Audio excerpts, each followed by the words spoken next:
সন্তান পৃথিবীতে আসার আগে দায়িত্ব কয়টা? এক নাম্বার, অবৈধ সম্পর্ক করা যাবে না। করবেন? করবেন?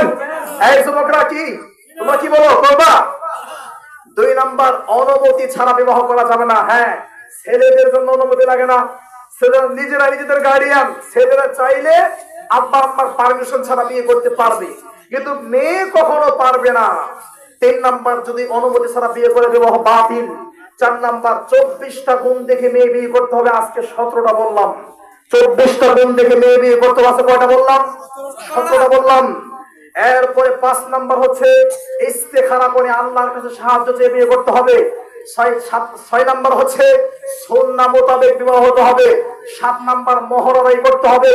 8 নাম্বার, বাসর ঘরে গিয়ে 3টা কাজ করতে হবে। ওযু করে যেতে হবে, 2 রাকাত নামাজ পড়তে হবে, কপালে হাত দিয়ে দোয়া করতে হবে। এরপরে আনন্দ করার আগে সেই যেটা বিশেষ দোয়া সেটা করতে হবে। 9 নাম্বার হলো আল্লাহর কাছে 3টা দোয়া করতে হবে। রব্বি হাবলি মিনাস সালিহিন, হে আল্লাহ সৎ সন্তান আমাকে দান করেন। রব্বি হাবলি মিন লাদুনকা যুররিয়াতান তাইয়্যিবা, আল্লাহ উত্তম পরিবার আমাকে দান করেন। রব্বানা হাব লানা মিন আজওয়াজিনা ওয়া যুররিয়াতিনা কুররাতা আয়ুন। এই 3টা দোয়া করতে হবে। এই হলো 9টা। এরপর পৃথিবীতে সন্তান আসার পরে দায়িত্ব: 1 কানে আযান দেওয়া, 2 রাতের বেলা তাকে বাইরে নিয়ে না যাওয়া, 3 সপ্তম দিনের দিন আকিকা করা, সপ্তম দিনের পরেও না আগেও না, 7 দিনের দিন আকিকা করা, 4 সুন্দর নাম রাখা, 5 মাথার চুল ফেলাইয়া দেওয়া, 6 সেই চুল পরিমাণ রূপা আল্লাহর রাস্তায় দান করা, 7 নাম্বার হচ্ছে নিয়ত ঠিক করা, 8 নাম্বার হচ্ছে নামাজের কথা বলা, নামাজ না পড়লে পিটানো, 9 নাম্বার হচ্ছে কোরআন এবং সুন্নাহর জ্ঞান শিক্ষা দেওয়া, 10 নাম্বার হচ্ছে প্রাপ্ত বয়স্ক হলে বিবাহ করিয়ে দেওয়া, 11 নাম্বার হচ্ছে সময় মতো বিবাহ করিয়ে দিয়ে আপনি যখন পৃথিবী থেকে বিদায় নেবেন, বিদায় নেওয়ার আগে কিছু পরিমাণ সম্পদ হলেও রেখে যাওয়া।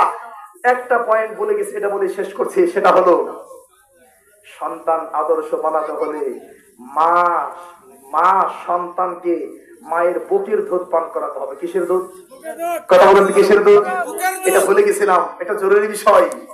সন্তানকে যদি মায়ের বুকের দুধ পান করানো না হয়, আল্লাহ বলছেন, আপনারা জানেন না, আর 5-7 মিনিট, আল্লাহ বলছেন আল কোরআন 2 নম্বর পারা 17 নম্বর পৃষ্ঠা 1 নম্বর লাইন, পূর্ণ 2 বছর সন্তানকে দুধ পান করাতে হবে।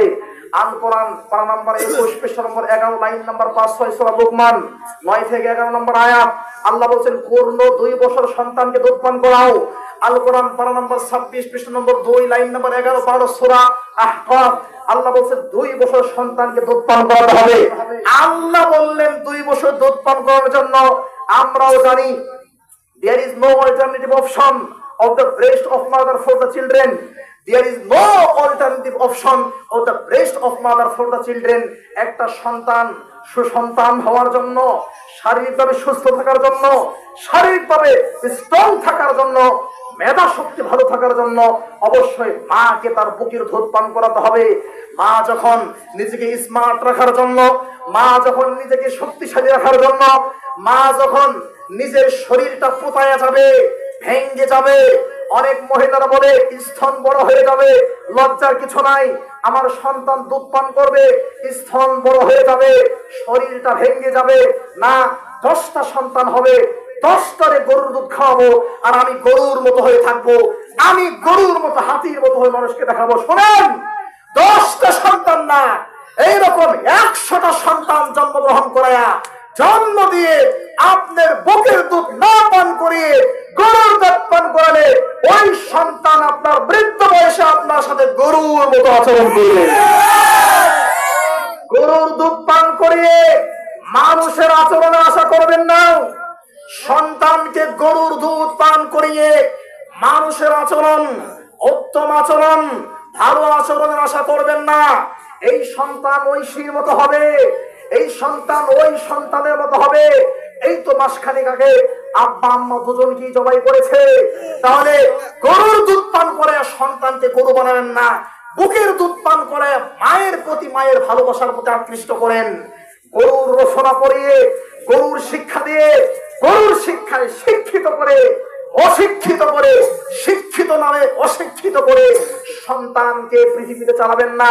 তাওহীদের জ্ঞান দিয়ে, কোরআন এবং সুন্নাহর জ্ঞান দিয়ে, ইসলামের জ্ঞান দিয়ে তারপর সন্তানের কাছ থেকে উত্তম আচরণ আশা করবেন। এছাড়া সন্তান মানুষ হবে না। আমার ভাইয়েরা, এই